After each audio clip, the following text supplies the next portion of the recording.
Hi, it's Sunday, so it's time for my mental health vlog. Um, the biggest thing that happened this week was a conversation between my sister and I. So, as I mentioned in last week's vlog, my father was in the hospital for an emergency gallbladder surgery. And, my sister called me to tell me, my mom called me to tell me, more of a matter of fact, just wanted to let you know type thing. So a couple of days later, my sister and I were talking, and at this point, it was the day that he got discharged from the hospital. And it was not a good day for my mom and my sister and my aunt, and I'll get to that in just a second. But my sister was like, I need my brother, and when I call and talk to you, I just get this I don't give a fuck attitude because you don't. And it took me a second to realize what she was saying, because I don't really give a fuck about my dad, or Larry. And but what she was saying is, it was coming across as I didn't care about the stress and the burden and the heartache and the struggle that he was putting on them. So she's like, I don't have my brother. I don't have someone that I can call and complain to that knows the history, that knows the backstory, because if I call you, you just don't care. And I was a little taken back because I do care, and I do worry and hate what he's putting them through. I absolutely do. But when they call me to tell me something, it's like matter of fact, I don't feel like she was calling to vent. I thought it was just kind of like, just want to let you know. But she was very upset that I had not made myself available or acted like because I didn't give a shit about him, that I didn't give a shit about them. And that's absolutely not the case. But perception is reality. She felt that I was being very nonchalant about the whole thing. So to that aspect, she was right. I do need to make sure that I'm being empathetic to them and what they're going through with him. So, I made sure I called and checked on my mother, and I made sure I've been checking on my sister to make sure how they're doing, and I need to call my aunt and see how she's doing. I know she was traveling, so they've all been trying to deal with him. He has not been easy to handle. I don't know all the details, but I know that while they were trying to get him discharged, they had to move him into a room by himself. They had to take away his call button, and the authorities were called because he was making threats to the staff. So, I don't wish anyone death. That being said, that would solve a lot of the problems that my family is having. I've already mourned his death, so to me, he really is dead. He's just a person that is that's someone that my family interacts with. But the truth of the matter is that it's impossible for me to pretend that he doesn't exist or doesn't have an impact, when the reality is that the most important women in my life are very heavily impacted by all the stupid ass things he says and does or doesn't do. So I do need to make sure I'm being empathetic to my mother, and to my aunt, and to my sister, because they're having to deal with that douchebag. So there's that. That was probably the most emotional thing this week. And that actually happened right before, that conversation happened right before my meeting on Wednesday. So I went to my meeting and I sat in the meeting, and then when it was time for fellowship, I'm like, I'm in a really shitty mood now, and I don't need to rub my shitty mood off on everybody else. So I just kind of opted to skip out on fellowship and just come on home. So every now and then I just need to not drag my shit across, everyone else.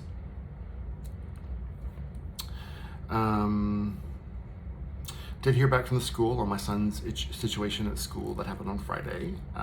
The other witness was able to corroborate my son's story that he did not punch the other student. He did get 1 day of in-school suspension on Monday. So when we picked him up on Monday to find out, what was going on, how did it go, that was when we found out this is what the punishment was, and it's already done. So, and my ex and I, plus the other adults in our life that we talk about, my son with, all kind of agree that he could have handled the situation much better, but he was defending someone against a bully, and I'm not going to punish my son for that. How he did it, absolutely need to work on that. What he did, I'm not punishing my son for that. Stand up for the assholes in your life. Stand up to them. Stand up to the assholes in other people's life. You have to. Because not everybody can.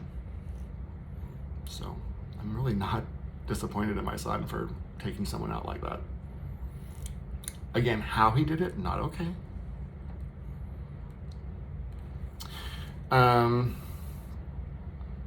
Work this week was also kind of up and down.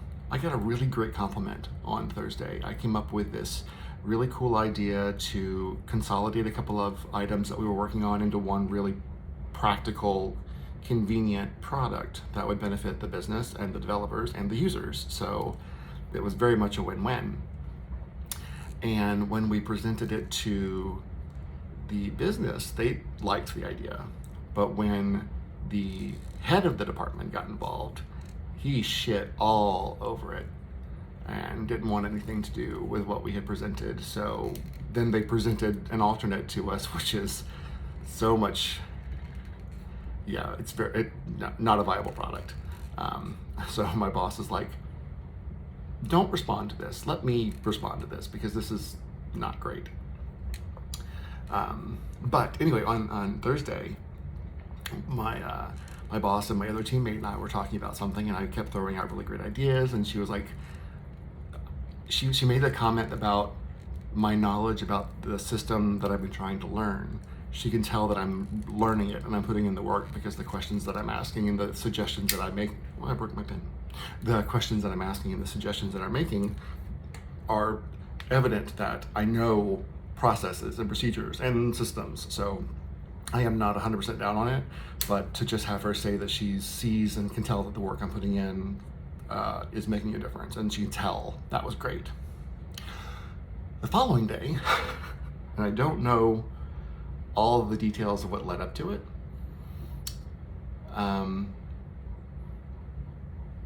they are pulling me back a little bit. They want me to be less of a face of the product and more on the document side.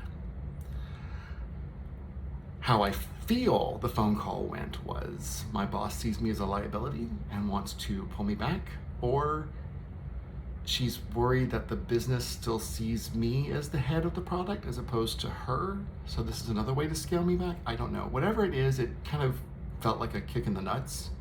Not nearly as bad as the kick in the nuts I got, last October, which just about made me quit.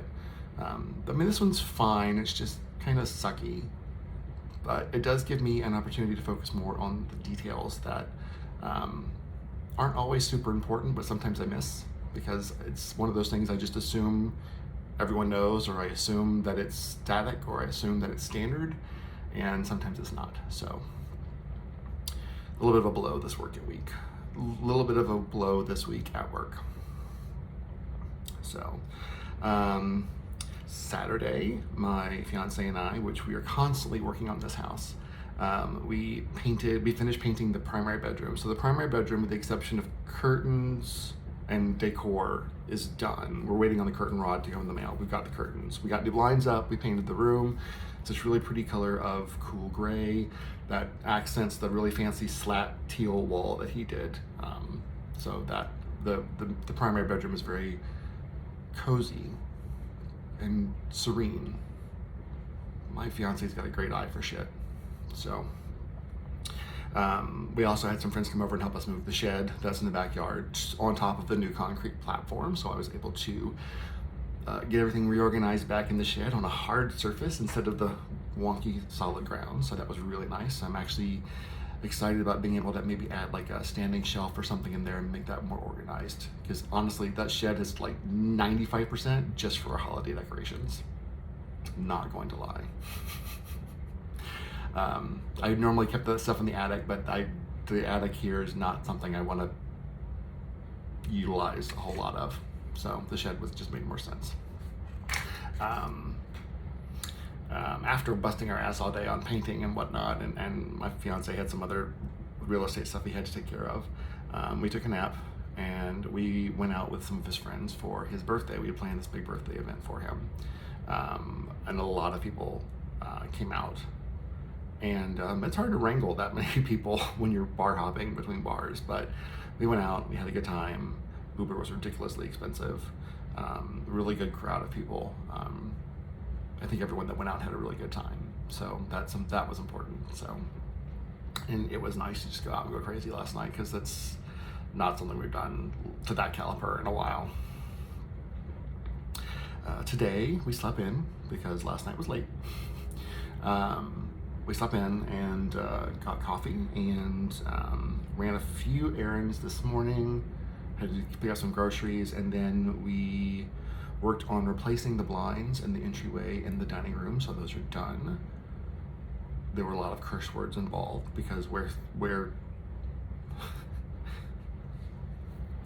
we continue to assume that things in this house are built correctly, and that is just not an assumption we should ever have with this house. So there were issues where we had to redo things a couple of times because the house isn't like, there's supposed to be something here and there's not anything here anyway. So anyway, that's up. I got the bidets installed, so now our tushies can be nice and sparkling clean. And then I think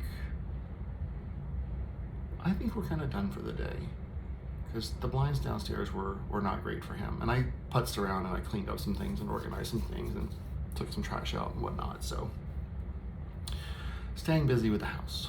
And at this point, this house, as much of a pain in the ass as it is, taking care of the house is self-care. It's where we live, it's where we spend our time, it's where we spend our money, and making it the wonderful place to live that we want it to be. Yeah, I'm totally putting that in the self-care bucket, because when we finish a project and we finish a room and we stand back and it's just like, now it's starting to feel like home. So yeah, I'm loving the fact that it's starting to feel like home. I don't know what room is next. We have such a long list of stuff that we need to do, or want to do, or we're waiting to do until we have something else done. So I think next we're going to start trying to figure out where stuff is going to go on the walls, because we have the dining room right now is just kind of the graveyard of all of our wall art and pictures and stuff. So I'm trying to figure out where stuff's going to go. I will be excited when I can start having people over for game nights or dinner or whatever, and just show off the house. Show off all the work we've done that you can actually see, because there's a lot of work we've done that you can't see. But I'm excited about that. And again, my fiance has just amazing talent for finding ways to do something or design something that really pulls our two styles in together. So he's very smart. If he ever wanted to do this as a side gig, he absolutely could. And there's several people that have already asked him, honestly. So if you're local and you need an interior designer or someone to consult with, if you're in the Houston area, let me know. Also, for all of your real estate needs, we can do that too.